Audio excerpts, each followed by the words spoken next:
오늘 하나님께서 우리에게 주신 말씀은 신명기 8장 11절부터 14절까지의 말씀입니다. 함께 이 말씀을 읽어 올립니다. 오늘 내가 당신들에게 전하여 주는 주님의 명령과 법도와 규례를 어기는 일이 없도록 하고 주 당신들의 하나님을 잊지 않도록 하십시오.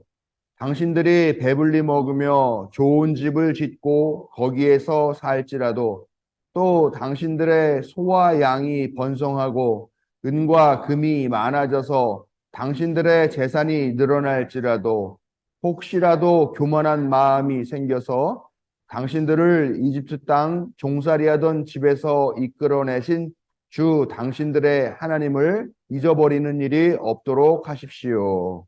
아멘. 우리의 약함과 무지를 깨우치시고 힘있게 하시며 생명의 길로 인도하시는 항상 오르신 하나님의 사랑과 자비가 오늘 예배하기 위해 하나님 앞에 나온 자녀들에게 함께 하시기를 성어버이 성자 성령의 이름으로 축원드립니다. 네, 오늘은 휴가랑 여러 가지 사정 때문에 빈자리가 많이 있는데 그래서 얼마 되지도 않는 분들인데 이렇게 넓게 퍼져 앉아 계셔서 내가 얼마 안 됐는데 이렇게 두루 이렇게 쭉 훑어서 다 봐야 될 그렇게 위치에 있습니다. 네, 아무쪼록 휴가 즐기러 가신 거는 참 좋은 소식이긴 한데 또 우리 윤재민 청년 또 이렇게 좀 좋지 않은 소식이 들려와서 걱정입니다. 그래도 한 일주일 정도 경과를 보고 또 상황이 나아지면 시력도 돌아오고 한다 그러니까. 근데 만에 하나 좀 잘 안 되면은 다시 재수술을 해야 된다고 하니까 여러분들 또 기억하시고 기도해 주시기를 부탁을 드리겠습니다. 오늘 읽은 말씀은 하나님이 명하신 모든 명령과 규례를 잘 지켜라. 그러면 광야에서 만나를 먹이신 것처럼 물이 풍부하고 곡식이 잘 자라는 땅, 지하자원도 풍부한 좋은 땅으로 인도하셔서 배불리 먹이면서 하나님을 찬양하며 살게 될 것이다 라고 하는 8장 1절부터 10절까지의 말씀에 바로 이어지는 말씀입니다. 근데 오늘 말씀을 보니까 약간 그런 생각이 들어요. 김칫국부터 마시고 있는 게 아닐까. 모세는 이제 그렇게 좋은 땅, 물도 많고 지하자원도 많고 그런 좋은 땅에 들어가서 배불리 먹고 좋은 집을 짓고 살면서 가축도 많이 번성하고 은과 금이 많아져서 재산이 늘어나게 되더라도 교만한 마음이 생겨서 하나님을 잊어버리는 일이 없도록 하라라고 그렇게 당부를 하고 있다는데 현실적으로 보면요. 이게 말도 안 되는 꿈 같은 소리잖아요. 왜냐하면 지금 가나안 땅이라는 곳으로 들어가기 직전인데 그 땅에 지금 이미 갖고 있는 땅이 조그만 밭 한 빼기 정도의 땅도 있지 않잖아요. 그렇다고 해서 그 땅이 비어있는 땅도 아니고 이미 가나안 사람들이 거기에 터를 잡고 살고 있는 원주민들이 있는데 이스라엘 이 히브리 민족이 간다 그러면 그 사람들이 어서 옵시오 하면서 자기 땅을 이렇게 내줄 리도 만무하잖아요. 결국은 정말 목숨을 걸고 치열하게 땅 뺏기 전쟁을 해서 거기서 이겨야만 가능한 이야기. 그리고 그래서 땅에 들어갔다가 갑자기 부자가 됩니까? 또 거기서 터 잡고 하다가 보면 몇 세대가 흐르고 난 다음에 그때서야 어떻게 보면 생활도 안정이 되고 부도 축적하고 하는 그런 상황인데 정말 잘 먹고 잘 살게 된 다음에나 저렇게 살아야 된다는 말을 해야 되는데 그게 언제가 될지도 모르고 이 땅 뺏기 전쟁에서 이기게 될지 지게 될지도 모르는 그런 상황인데 너무 앞서가는 그런 이야기를 하고 있다라는 것이죠.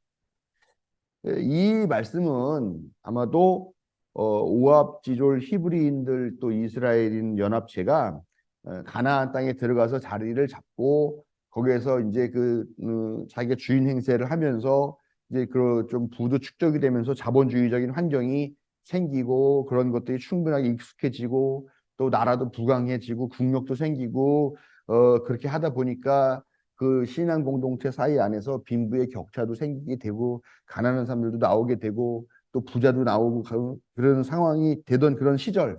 그러나 그렇게 좋은 시절을 지냈는데 그 공동체가 온전하게 유지되지 못하고 신앙 공동체로서 역할도 제대로 하지 못하고 하다가 결국 쫄딱 망해서 이국 땅에 포로로 끌려가서 포로 생활하면서 우리가 정말 잘못 살았구나. 우리가 왜 이렇게 살았을까? 반성하고 회개하고 절치부심하던 그런 상황을 반영한 말씀이 바로 오늘 말씀이다라고 볼 수가 있습니다. 즉 먼 훗날의 현실적인 상황이었는데 그게 과거로 이렇게 들어와서 그때의 상황들을 반영하면서 회개하는 마음 그렇게 추측을 하는 거죠. 신명기가 구체적으로 이 이스라엘 역사 안에 들어온 때가 사실은 이제 신명기가 다루고 있는 내용은 뭐 저기 출애굽해가지고 가나안 정복하려는 그런 상황들을 반영하고 있지만 실제적으로 쓰여지거나 또 그런 상황들이 반영된 거는 포로기 이후다라고 그렇게 볼 수가 있다라는 것입니다. 가난하고 약했던 하나님의 공동체가 부자가 되고 강해지고 나니까 그들의 처음 먹었던 그 마음들이 변절이 되고 변질이 되는 상황을 보면서 아, 회개하고 그래서 회복돼야 되겠구나. 이런 목소리들이 있어야 되는데 너무 늦어버렸는데 우리 후손들에게 이런 가르침들을 주면 어떻게 해야 될까? 그래서 옛날 선조들의 이야기로 이 이야기를 집어넣는 거죠. 그래서 마치 하나님이 이미 오래 전부터 이런 명령을 내리셨다라는 것을 그 후세에게라도 교육하려고 하는 그런 목적으로 이 내용들이 이렇게 편집이 되었다라고 보는 것이 학자들의 해석입니다. 아무튼 뭐 부자가 된 다음에도 겸손하게 살아라, 교만하지 말아라라고 하는 그런 내용입니다. 여러분들의 친구들 중에는 제일 부자가 어느 정도의 재산을 갖고 있는 친구가 있으실까요? 저는 뭐 없습니다. 교인 중에도 부자가 없습니다. 예, 혹시 제가 착각하고 있는 건가요? 숨겨둔 큰 재산이 있는데 제가 모르고 있는 그런 분은 아마 없을 것 같아요. 중학교 때 부자 친구가 있었어요. 저 난생 처음 집에 수영장 있는 애 집에 가봤어요. 그 지금 멀지도 않아요. 여기 선정고등학교 그 여기 내려오던 그 길가 거기에 있는 집이었었어요. 중학교 때 처음 걔네 집에 가보고서 수영장을 보고 내가 아 실제로 한국에도 수영장 있는 집이 있구나 깜짝 놀랐죠. 그 걔네 집 안에 들어갔는데 2층 집이었는데 2층이 딱 갔더니 2층 거실에는 뭐가 있냐? 당구대가 있어요.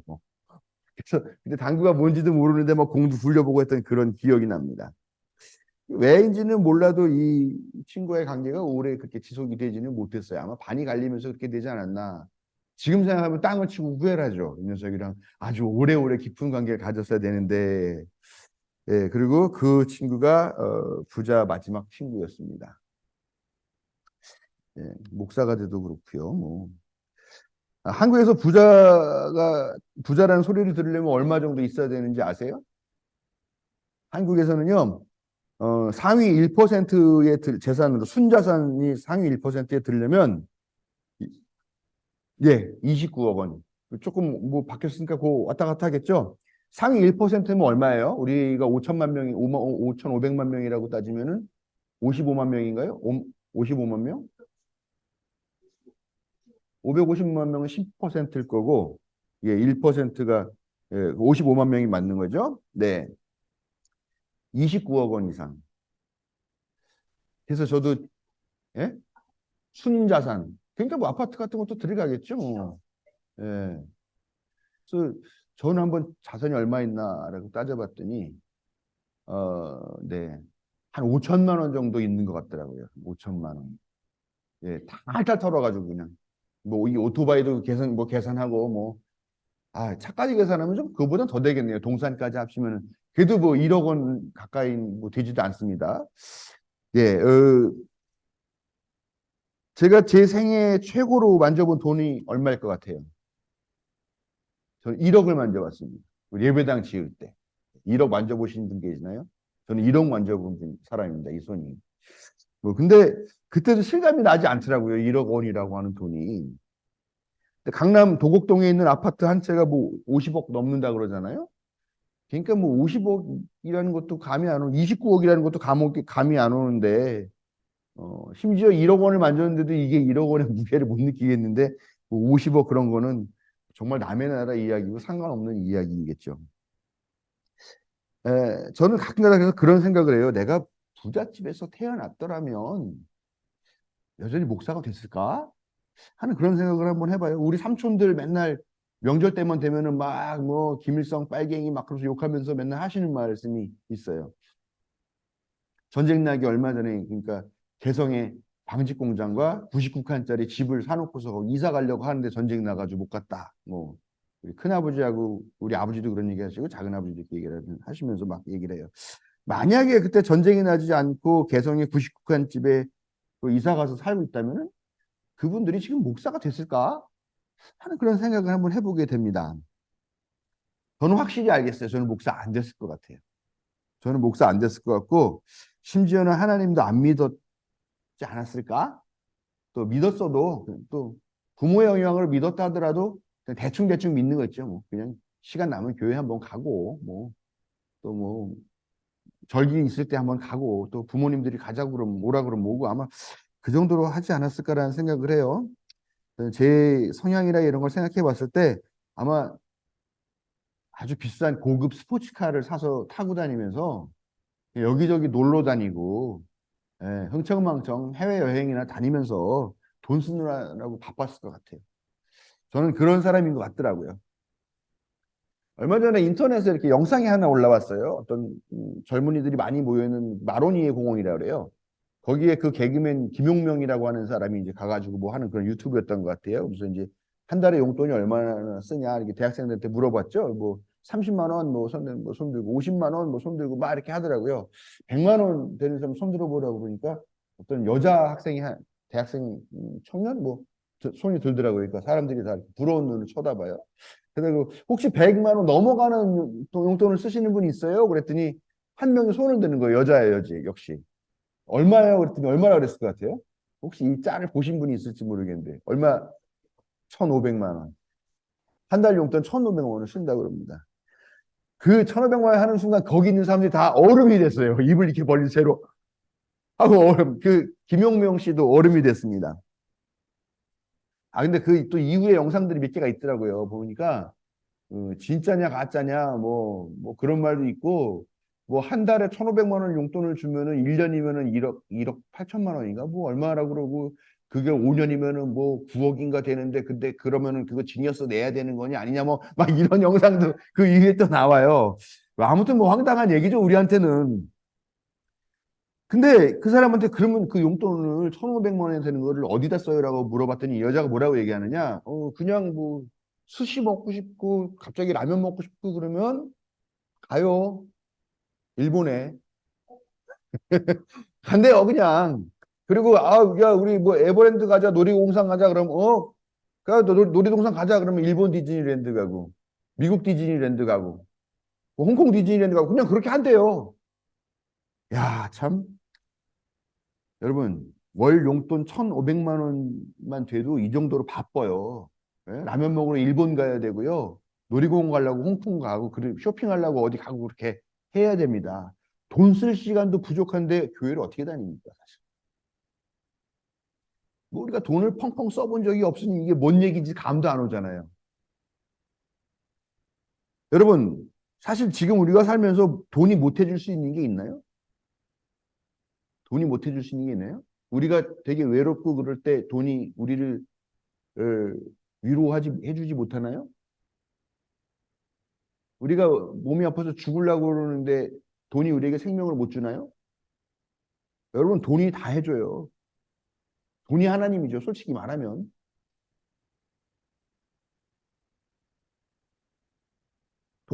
돈이 모든 걸 다 해주는데 돈이 없으니까 우리가 누굴 믿어요?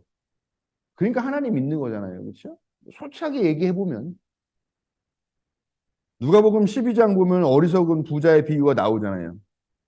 그 사람이 열심히 일해가지고 그냥 엄청난 수확을 거둬가지고 큰 창고를 만들어 놓고 야 이제 내년부터는 일도 하지 말고 놀고 먹고 즐기자 먹고 마시고 즐기자 그랬어요. 그랬더니 그날 밤에 하나님이 그 사람의 몸을 데리고 가면은 그 재산은 누구 거가 되겠니? 그렇게 예수님 비유를 하시잖아요. 정말 억울할 것 같죠. 열심히 허리가 휘도록 일만 했는데 예? 한번 써보지도 못하고 그냥 그렇게 간다 그러면 진짜 많이 억울할 것 같아요. 그러나 만약에 내가 충분히 많이 누리다가 간다라고 생각하면 어떨 것 같아요? 좀 빨리 간다. 많이 누리다가 좀 빨리 간다. 다행이라고 생각하지 않겠습니까? 요즘 그런 범죄들 있잖아요. 너무너무 찢어지게 가난하고 어렵게 살다 보니까 에이씨 내가 한탕 하자. 어? 그래서 막 강도질도 하고 막 그래가지고 해가지고 그냥 그거 몇 달 만에 다 흥청망청 다 써버리고 그냥 그러고 잡혀가지고 감옥 가도 돈 써봤으니까 후회 없다. 이렇게 범죄하는 사람들 있잖아요. 아무것도 못 누리고 죽으면 억울할 것 같은데 근데 그냥 아니 뭐 정말 펑펑 진짜 한번 원 없이 쓰다가 그냥 뭐 빨리 죽는다 그러면 그것도 한번 해볼 만하다. 그렇게 생각하는 사람들도 많이 있을 것 같아요. 별로 가진 것도 없고 누릴 것도 없고 평생 누릴 기회조차도 없을 것 같은 그런 사람들에게는 이 비유가 그냥 솔직히 말해서 자기 위로 이상도 이하도 아니지 않겠냐라는 겁니다. 아유, 그렇게 죽는 사람도 있는데, 그렇게 허리가 휘게 일하도록, 일했는데, 한번 누려보지도 못하고 바로 가는 사람도 있는데, 그래, 그냥 나는 행복한 거라고 믿자. 가진 거 없어도 살고 있으니까 행복한 거라고 믿자. 이렇게 생각할 수가 있다는 것이죠. 그러다 보니까 사람들이 부자들을 미워하고 부자들 욕을 많이 하죠. 예. 저도 그래서 부자들 욕을 많이 하나 봐요. 사실은 그 마음속에 무슨 생각이 있습니까? 아, 나도 부자 되고 싶다. 나도 저 사람들처럼 돈도 펑펑 쓰면서 살고 싶다라고 하는 게 있잖아요. 그런 욕망들이 사실 우리 안에 다 있는 게 분명합니다. 그러니까 우리가 교회에 나와가지고 하나님 믿는다고 하면서 제일 많이 하는 기도가 뭐예요? 돈 좀 많이 벌게 해주세요. 그 기도잖아요, 사실. 예? 직장 승진하게 해달라. 뭐 해달라, 뭐 해달라. 근데 그런 내용들이 사실은 다 그 부자가 되고 싶은 욕망 때문에 하는 기도라는 것이죠. 솔직하게 말하면 그렇다라는 거죠. 오늘 말씀을 보면 하나님은 부자를 미워하거나 부자라고 해서 그들을 나쁘게 보시지는 않는 것 같아요. 오늘 말씀 보면 배불리 먹고 좋은 집 짓고 살면서 재산이 늘어나는 것 쭉 얘기하는 거 보면 복이에요, 복. 가나안 땅에 들어가서 이스라엘 백성들이 장차 살게 될 모습이 그거잖아요. 예? 거기서 물도 많이 나오고 막 그런 땅, 아주 좀 비옥한 땅에서 집도 아주 잘 짓고 그래서 곡식도 많이 얻어서 배불리 먹고 예? 또 은과 금이라는 그런 것도 많이 쌓여서 점점 부자가 되고 이게 하나님께서 이 이스라엘 백성에게 해주신 약속이라는 겁니다. 그걸 보면은 분명히 이런 삶이 복받은 삶이고 하나님께서도 기뻐하시는 그런 이상적인 모습이라는 겁니다. 하나님께서 약속해 주시는. 그러니까 우리도 부자가 되면 사실 좋은 일이고 복받은 것이 맞아요. 자본주의 세상에 살면서 돈 싫어할 수 있는 사람이 어디 있습니까? 부자가 공공의 적이 돼서 욕먹는 거 그것도 뭐 엄밀하게 말하면 옳은 이야기는 아니죠. 풍요가 어느 정도 삶의 질을 향상시켜 주는 것도 분명합니다. 정치적이나 아니면 사상적으로 나는 사회주의를 좋아해라고 하는 사람들 있죠. 있어도 그 사람한테 그럼 너 사회주의 국가 북한 가서 살아. 공산주의 국가 가서 살아라고 말하면 아마 화낼 것 같아. 그 사람들이 그러니까 막 야, 뭐 그렇게 북한 좋으면 북한 가서 살아 그러는 댓글들도 인터넷에 많이 달리잖아요. 부자가 되고픈 욕망은 사실은 욕먹을 욕망은 아니다라는 겁니다.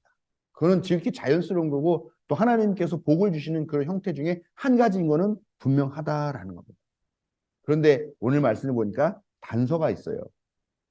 교만한 마음이 생겨서 당신들을 이집트 땅 종살이 하던 집에서 이끌어내신 주 당신들의 하나님을 잊어버리는 일이 없도록 하라. 즉, 잘 먹고 잘 사는 게 누구 덕인지 그 하나님을 잊지 않을 때라야 그게 복이 된다라는 겁니다. 마태복음 19장 보면은 이런 얘기가 나와요. 예수님을 찾아온 한 젊은 청년, 부자 청년 이야기가 나오죠. 그 와서 어떻게 하여 영생을 얻겠습니까? 그랬더니 네가 가진 재산을 모두 팔아서 가난한 사람에게 나눠주고 너는 나를 따르라라고 이렇게 말씀을 하죠. 예, 쉽지 않은 이야기입니다. 그러나 어, 그가 가진 재산이 얼마나 많은지는 모르겠습니다만 영생과 바꾸기에는 턱없이 부족한 작은 거잖아요, 사실은. 근데 아무튼 이 청년은 그 이야기를 듣고서 근심하며 떠나갔다라고 이야기를 해요. 근데 마태복음 10장 22절에 있는 그 떠나갔다라는 말, 이 그리스 원어로 보면요. 그게 완전히 반대 방향으로 등을 돌려 떠나갔다라고 하는 의미를 말하는 거예요. 즉, 이 청년이 등을 돌려 떠나갔다라는 것은 오늘 말씀 보면 하나님을 잊어버린 것과 똑같은 그런 상황이다라는 것이죠. 오늘 읽은 말씀은 아니지만 조금 더 읽어보면 17절에 이런 말씀이 나와요. 이 재물은 내 능력과 내 손의 힘으로 모은 것이라고 생각할 것 같아서 걱정이 됩니다. 이게 하나님께서 모세의 입술을 통해서 주시는 말씀이잖아요. 오늘 우리가 읽는 말씀과 그 이어지는 말씀들이. 거친 광야에서 아무것도 먹을 것도 없고 농사 지을 수 있는 환경도 아닌 그곳에서 먹고 살 수 있도록 하나님께서 만나를 내려주시고 메추라기를 내려주셨어요. 그게 하나님이잖아요. 얼마나 감사합니까? 근데 가나안 땅에 딱 와서 자리 잡고 풍요를 누리고 부자가 되니까 그때는 모르는 거예요. 그러나 사실은 그들이 그렇게 먹고 살고 부유하게 살 수 있는 것, 거기에도 역시 보이지 않는 하나님의 손이 작용하신 것인데 옛날에는 알았는데 지금은 모른다. 이런 상황이 된다는 것이죠.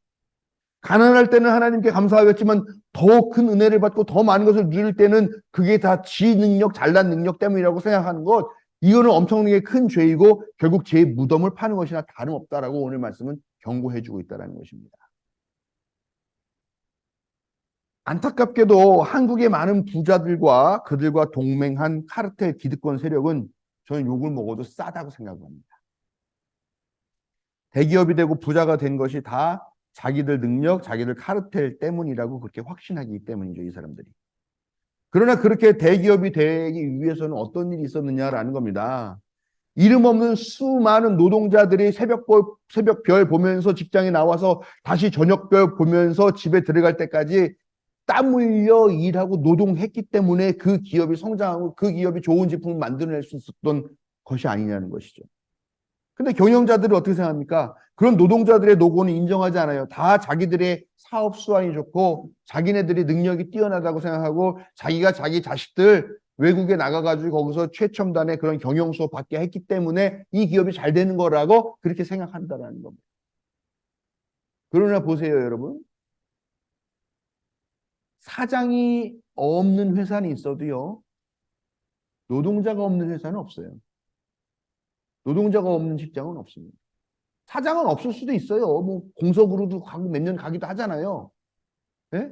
왜냐? 이미 시스템들이 다 만들어져 있고 그런데요. 이 상황이 이런데 이 대통령이라는 작자는 노동자들의 권리 보장을 위해서 헌법으로까지 보장이 되어 있는 그 노동조업을 갖다가 북한의 핵보다도 더 나쁘다. 이따위 소리를 하면서 아주 낙인을 찍어놓고, 예? 아주 그냥 철천지 원수 죄인으로 그렇게 만들어 놓고는 그런 상황이까지 합니다. 한 버스 운전기사가 그 손님들이 내는 요금 중에서 잔돈 800원을 횡령해가지고 해고당했어요. 이게 2011년에 있었던 일입니다. 그냥 그 자판기에서 커피 좀 뽑아 먹으려고 잔돈 400원을 두 번 그렇게 챙겼어요. 근데 이 사람이 여기서 이 회사에서 17년 동안 일했는데 거기서 이 800원 때문에 쫓겨났습니다. 그래서 나 억울하다라고 그래가지고 이 해고 취소 소송을 걸었죠. 그랬는데 최종적으로 판결이 나왔습니다. 해고는 정당하다. 이게 2021년에 이 판결이 나왔고 오석준이라고 하는 판사가 내린 판결입니다. 이번에 대법관 후보자로 올라와 있는 사람이에요. 반면에 대기업 사주들은 어떠냐라는 겁니다. 수백억, 수천억을 횡령하거나 배임해요. 재판을 받습니다. 재판장이 뭐 타고 나옵니까? 휠체어 타고 나오죠. 휠체어는 보니까 그건 기본이더라고요. 옵션이 있어요. 침대에 실려갖고 오는 사람들이 있더라고요. 야, 정말 쇼를 해도 그렇게 기가 막힌 쇼를 합니다. 감옥에 갇혀도 오래 지나지 않아서 각종 특사와 탄원으로 풀려나오게 되죠. 가장 대표적인 사람이 삼성 이재용 부회장. 국정농단 사건으로 구속이 돼서 집행유예 4년을 선고받을 때까지 두 번으로 나눠가지고 353일 동안 수감 생활을 하다가 결국은 가석방이 됐습니다. 가석방된 명목이 뭐냐? 국가 경제를 고려할 때 나오는 것이 맞다. 게다가 올해 8.15 특사에 포함이 됐습니다. 그래서 복권이 됐어요. 경영 일선으로 이제 복귀할 수 있는 그런 자격까지 갖추게 되었습니다.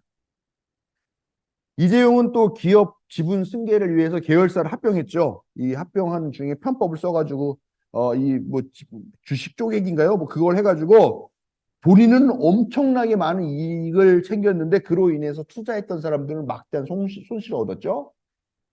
근데 뭐 이 뭐 개미 투자자들을 뭐 딱히 뭐 손해배상도 못 받고 그냥 날린 거죠. 그랬는데 이 사건 때문에 미국계 헤지펀드인 엘리엇 매니지먼트가 국제 투자 분쟁을 제기했습니다. 이거는 얼마 전에 나온 뉴스죠. 그래서 거기 나온 게 한국 정부가 1,300억 원을 이 엘리엇 매니지먼트에 배상해야 된다라고 판정을 내렸죠. 그랬더니 한동훈 위원 작자가 뭐라고 그랬습니까? 전체 청구 금액의 뭐 7%인가밖에 안 되는 아주 작은 금액이기 때문에 사실은 우리가 이긴 거다. 이딴 소리 하고 있죠.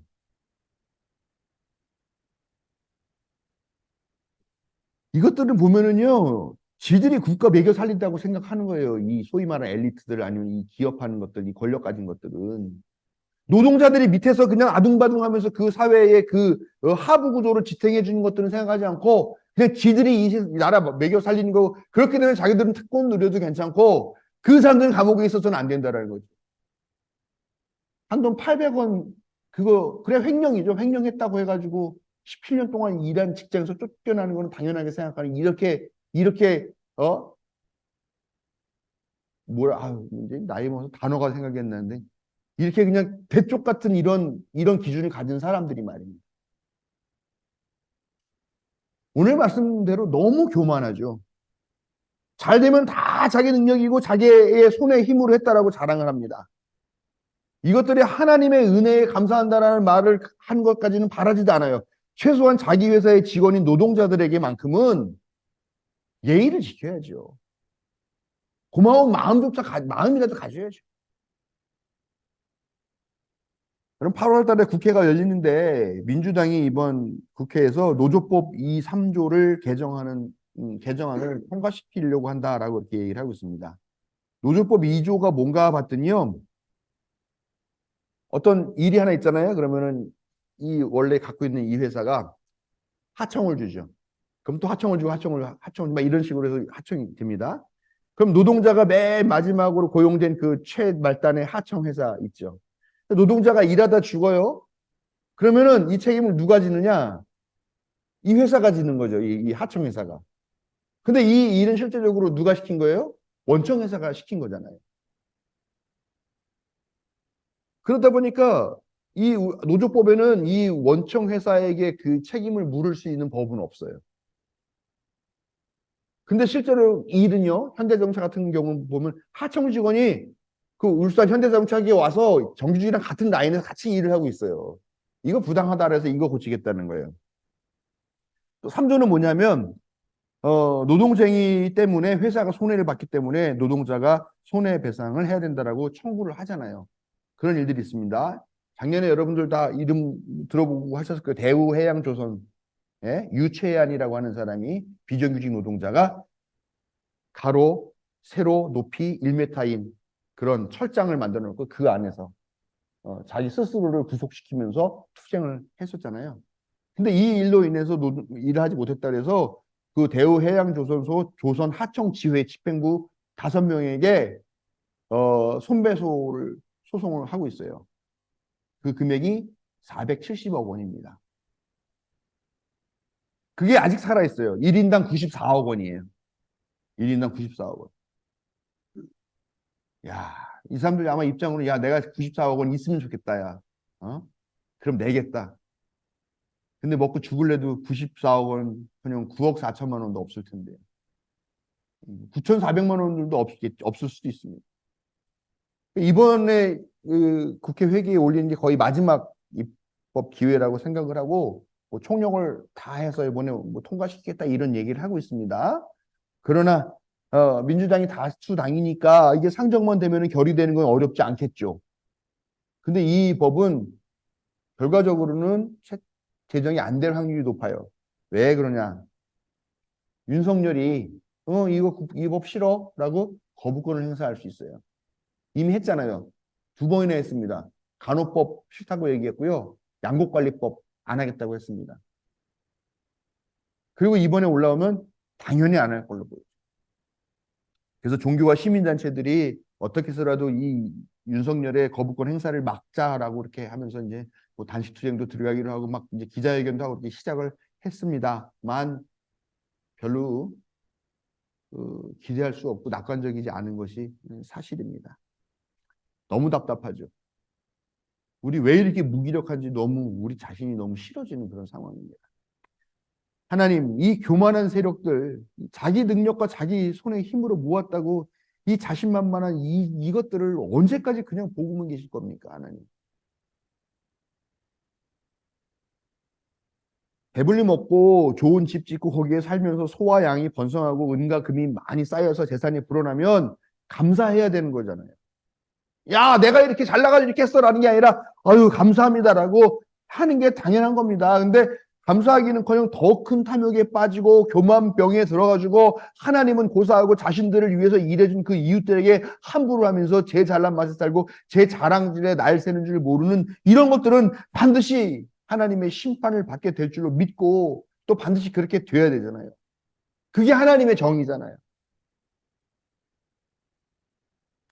무척 답답해 보이긴 합니다만 우리 보기에는 너무나 더디고 늦고 또 부족해 보인다 하더라도 여러분, 하나님은 반드시 그 말씀하신 것을 이루실 줄로 믿읍시다. 그리고 우리는 정말 로또라도 맞아서 일확천금을 하게 되는 그런 행운이 우리에게 온다 하더라도 내가 잘나가지고 그렇게 했다라고 하지 말고 다 하나님의 은혜이고 하나님께서 해주신 거고 그렇기 때문에 하나님의 뜻대로 이것들을 사용하겠습니다라고 하는 그런 겸손한 마음으로 한번 살아가는 그런 우리들이 됐으면 좋겠습니다. 아, 우리들은 이런 준비가 되어 있는데 왜 우리한테는 그런 행운이 안 올까요? 예?